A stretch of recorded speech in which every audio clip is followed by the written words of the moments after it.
Before Africa was described as broken, before borders were drawn with rulers and ink, before photographs were staged to tell a single story, Africa already existed as a living, functioning world, complex, organized, productive, spiritual, and deeply human. And this is the Africa most people have never been allowed to see. Because once you see it, the lie becomes difficult to maintain. So stay with me, because this is not nostalgia, it is correction. Because before colonization changed everything, Africa was not waiting, Africa was working, and daily life across the continent followed systems refined over centuries. Villages were not random, they were planned, positioned near water, trade routes, and fertile land. Homes were designed for climate, ventilation, and community, not isolation. Cities existed with markets, courts, guilds, and councils, and people knew where they belonged, not by force, but by participation. Because African societies were structured around responsibility, not dominance. But this is only the beginning. In West Africa, towns bustled with trade. Artisans worked metals, leather, textiles, and wood.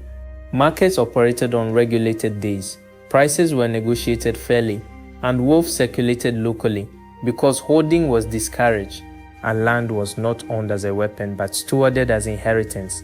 And this produced stability, not stagnation. Governance was not chaotic. Councils of elders balanced power. Kings ruled with checks, spiritual leaders advised, and removal was possible when leadership failed.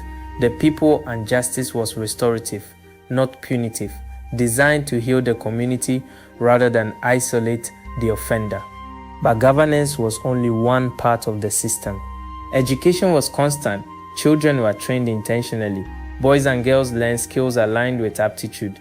History was memorized by specialists. Philosophy was debated orally. Ethics were taught through story, proverb, and practice. Knowledge was communal, not exclusive. Spirituality was not separate from daily life. Rituals aligned people with seasons, ancestors, and nature, reinforcing responsibility rather than fear. And this produced societies deeply aware of consequence, because every action echoed beyond the individual. And the outside world saw this clearly. Infrastructure existed, roads connected regions, rivers served as trade arteries, ports linked continents. Africa was outward facing, trading, learning, exchanging, adapting. Cities like Timbuktu, Benin, Kilwa, Mombasa, and Aksum were outcomes of stability. Architecture reflected intelligence. Homes cooled naturally. Cities managed waste. Materials were chosen with environmental understanding. Art was record keeping, encoding history, lineage, law, and belief. But then something began to change.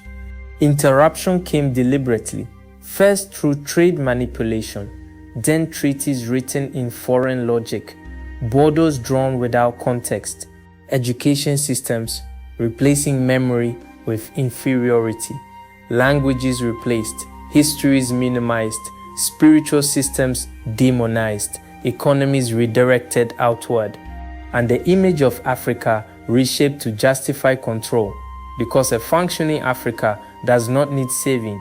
And this is where the story becomes dangerous. Colonization did not bring order. It disrupted it. It did not introduce governance. It replaced it. It did not modernize Africa. It reoriented it.